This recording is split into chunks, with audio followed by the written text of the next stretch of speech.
So we've gone through all we did in the last video just to get your calorie burn for the day. But this is absolutely crucial because maintaining a calorie surplus is going to be the single most important factor when it comes to bulking. As long as you're eating more than you're burning, then you will get bigger over time. So just why is a calorie surplus so important?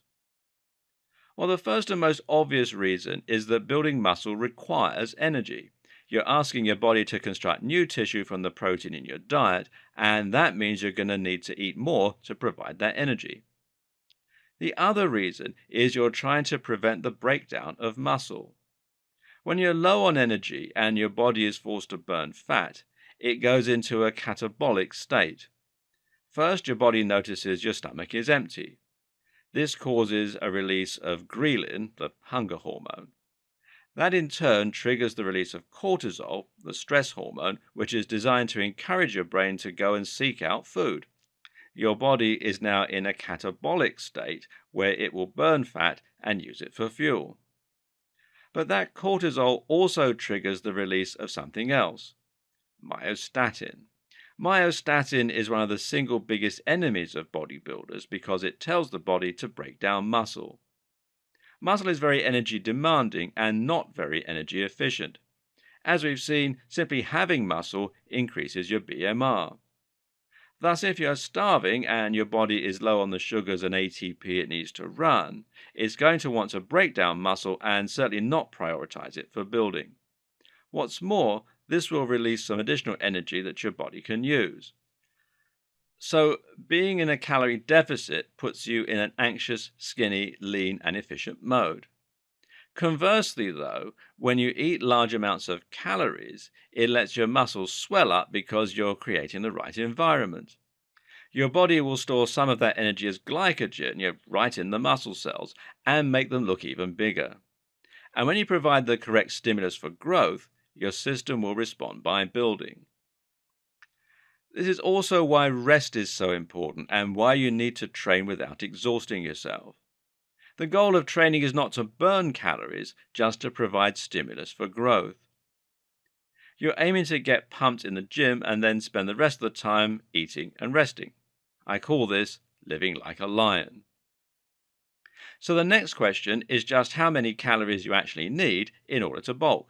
Obviously, this is dependent on the AMR, as we've just worked out. But how many more calories than that should you aim for? The answer again varies and is dependent on various factors, such as whether you're more interested in a lean bulk, meaning that you add muscle with very little body fat, or a dirty bulk, meaning that you add both muscle and fat. A very clean bulk is achievable with something like 150 to 200 calories a day. A slightly clean bulk is around 2 to 300, and if you want a dirty bulk, you could go up to 400 to 450.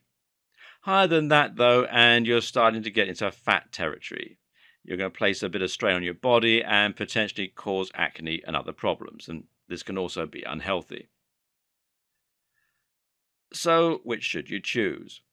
Well, if you're someone who's very skinny and you're just starting out, you can go for a pretty dirty bulk with a surplus of 3 to 400 calories.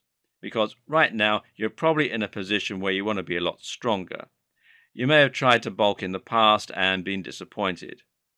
But at the same time, you're a noob, which means you have the potential for noob gains. In other words, you have the potential to bulk up and fast if that's what you want to do. And in your current situation, it probably is what you want to do as well. Later on, you can do a short-cutting cycle in order to bring your body fat back down and reveal the definition and striations.